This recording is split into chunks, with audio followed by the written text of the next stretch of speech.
We are recording this video to demonstrate our project 2. Compared with our project 1, we have 3 more features for this project. The first, we add multiple runways for each airport, so each airport now can take off and land multiple airplanes at the same time. And the second feature is the priority landing and takeoff queue. Uh, we set a threshold for we set a fuel threshold for each airplane. So if the fuel tank reaches this threshold, this airplane has the priority to landing. And the third feature is a GUI to show the results of our simulation. So first we will go through our code and show and explain each class. For model explanation, for overview, this project will have like 1,250 airplanes and 50 airports around the world. Most of them airports are in US, and the airplane have like a 6 stage. Basically, first one is flying. Basically, it's in like between airports. It's like cruising, and arriving it means like arrival to airport, certain destination airport request to land.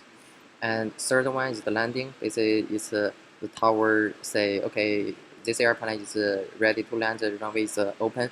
So first one is on the ground. Basically, it's like the passenger deboarding and boarding and refueling some stuff, maintenance. And after that, takeoff. Basically, the pilot will ask the tower check the runway is available or not, and if available, airplane get into the queue and depart and take off. Departure is basically the airplane is departing from this airport to the destination. For airport class, it's handles all the events happens in each airport. It's get information from simulator configure single core class, such as airport name, city name, GPS coordinates used for calculate the distance between airports, and the number of runways and time to land and take off. The airport class also dealing with 4 events are arriving, landing, takeoff, and departure. They are assigned with different numbers to classify the different events. The number of passengers on board are randomly generated, randomly generated. The threshold there, the maximum number capacity for each airplane is defined in other classes. Air flight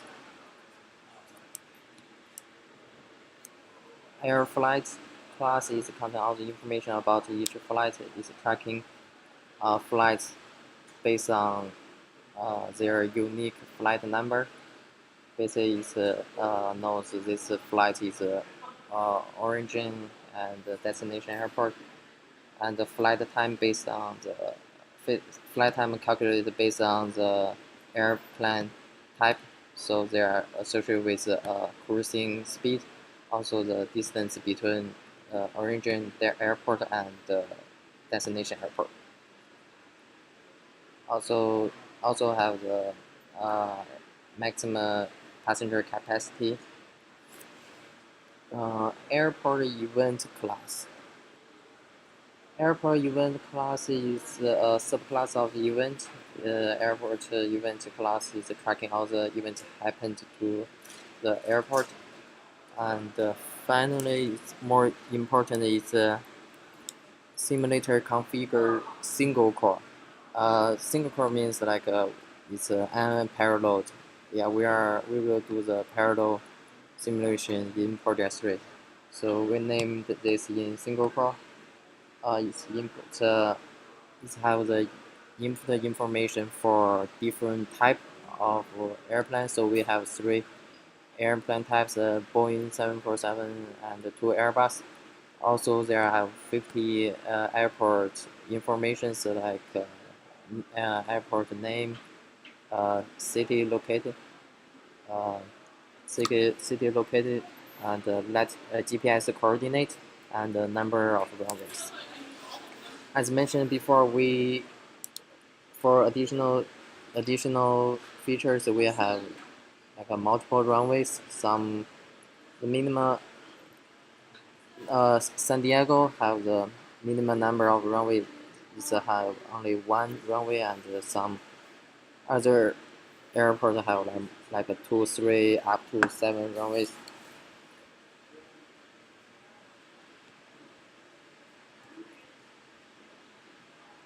Yeah.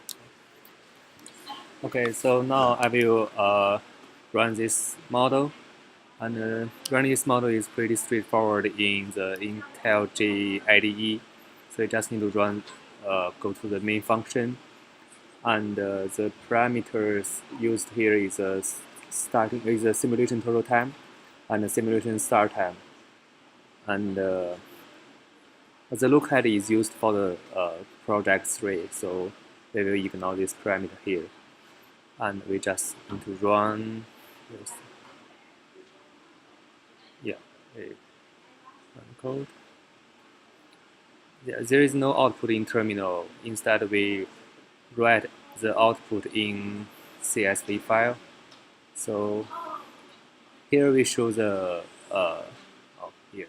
Yeah, this is a scheduled event for each airplane during the runtime. So we can say if we set the starting runtime to 0, so every flight is scheduled to take off at 0, and this one is the scheduled takeoff time, and the last number is the scheduled arrival time.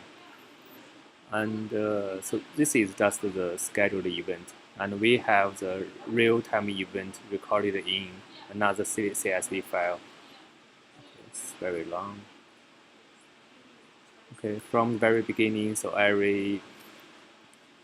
for every line is a flight number, the event time, and event time is when the event will happen. And the event priority has two numbers, 1 or 10. 10 denotes the airplane has reached the threshold of the fuel capacity. And 0, the last column is the event type. The 0 means a takeoff, and 1 means one. Let's find 1. It's very long. So 1 means one means departure, and 2 means arrives, and 3 means landing. So we can see here, yeah, here, airplanes start landing and arriving. Okay, so let's go to the post-processing. So for post-processing, we use a Python script. For the post-processing, we are writing a Python script to do the whole process. We are using the Jupyter IPython book. So if you have the Jupyter, you can load and run our Python script directly. So the script is pretty straightforward. First part, we just load the two CSV file recording the log event and the scheduled event. So yeah, so it's processing, and the second and third line just just show the head of the two table, so we can just have an overview of the two table. Let's say here we can see we have everything loaded here, and we just run the processing. So for this case, we have 1,250 airplanes. So this will take like 20 or 30 seconds to do the process.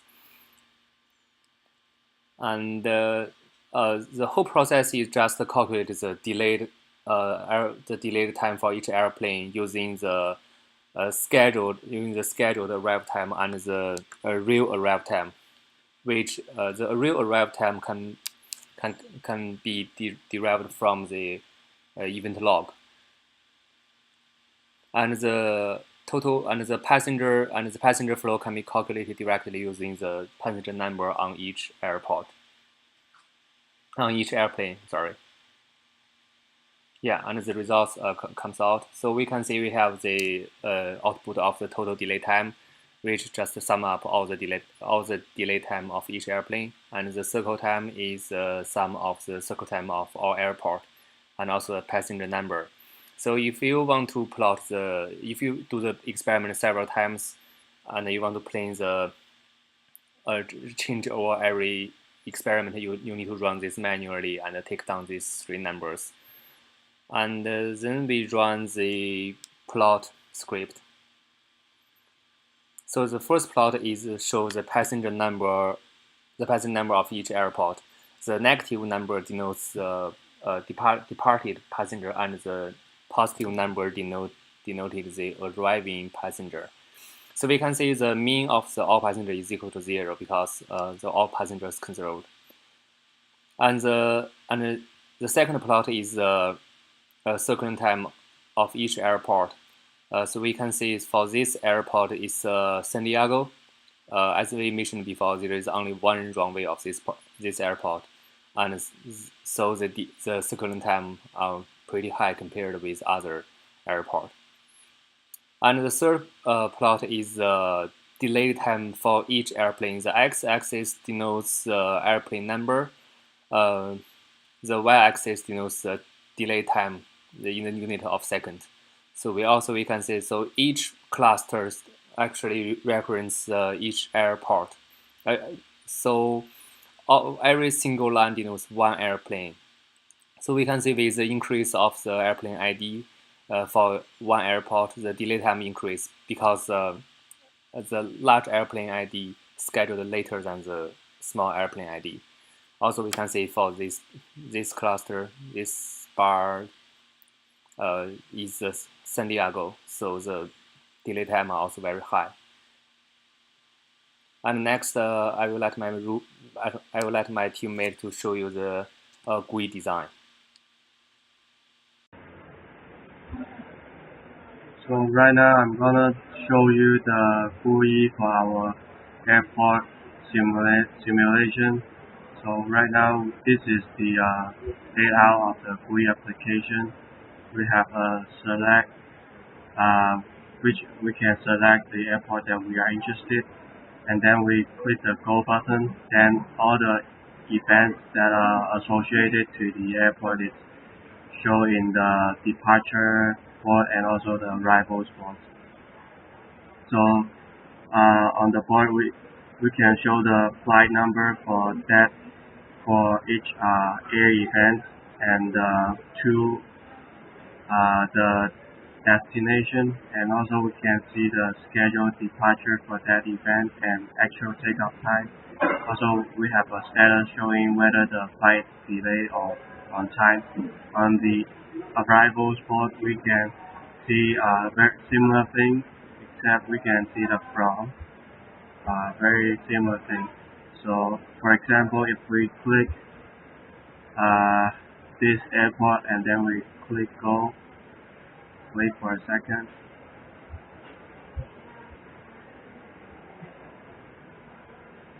Then every flight event associated to that airport is shown up.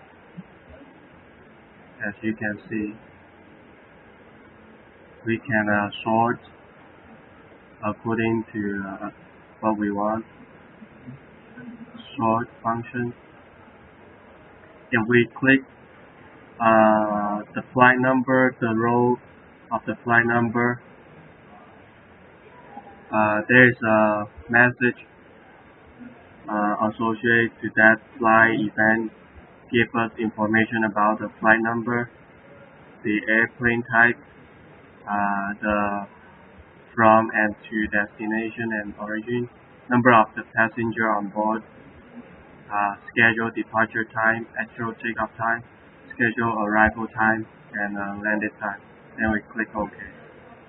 So if we click clear, it clear all the things that we had, and then we choose another airport that we interest. So this is the overall instruction of our GUI. Thank you.